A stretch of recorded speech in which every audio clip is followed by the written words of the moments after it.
मेरा नाम मोहनलाल बिश्नोई कड़वासरा। मैं जो ये प्रकृति है, इस प्रकृति के लिए कीट पतंग से लेकर हाथी तक जंगली जीवों को बचाना और ये रखना भी ज़रूरी है कि इस प्रकृति का पतन होने से मनुष्य का भी विनाश होता है, इनके साथ साथ उनको भी रखना ज़रूरी होता है।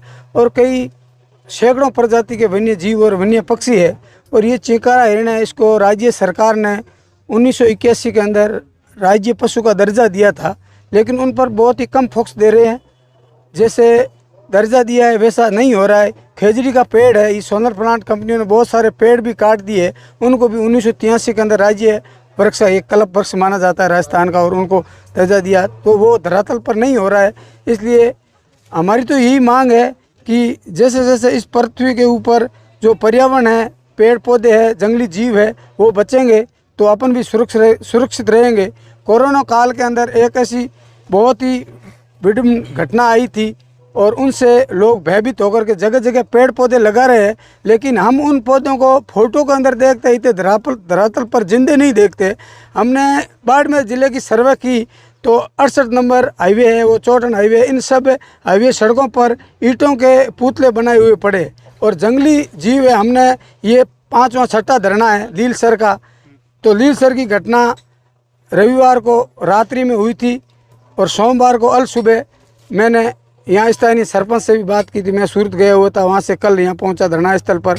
तो इस घटना का बहुत ही ये निंदनीय है, क्योंकि यहाँ का स्थानीय प्रशासन की कमी हुई है और कई लोग बहुत बड़े गिरोह है। पहले हाथी तला में एक धरना चला था, भाटगा थूमली में चला था, जैसलमेर नेड़ाई में चला था, बहुत सारे। यहाँ पर चिंकारा कितने हैं आपकी लगते हैं? या चौटन इलाका मोटा मोटी चौटन क्षेत्र के अंदर लगभग इस क्षेत्र के अंदर जो अभी भी हिरण देखते हैं, इसके अनाज से आज से पाँच वर्ष पूर्व यहाँ कम से कम 1000 की संख्या में हिरण थे और आज इक्के दुक्के गिनने को मिलते हैं। आज 2, 3, 2, 5 के ऐसे झुंड मिलते हैं। और आज एक इलाके लीलसर के अंदर, हाँ बिल्कुल लीलसर के अंदर, हमें आज से 5 साल पूर्व हम बाइक लेके इस रास्ते गए थे तो आगे इस रोल के पास भी हमने 15 हिरणों का झुंड देखा था, 10-20 का पीछे देखा था, ऐसे ऐसे झुंड देखने को मिलते थे।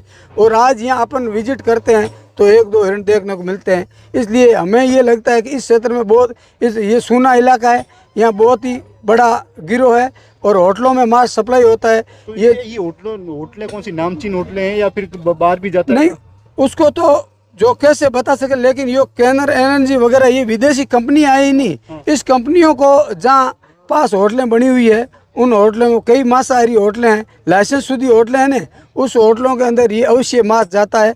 और हिरण का मांस यहाँ के जो लोकल लोग हैं वो शिकार करते हैं, पैसों के लालच में ये अपना जीवन खो देता है और ऐसा होता है, कई बार हुआ है।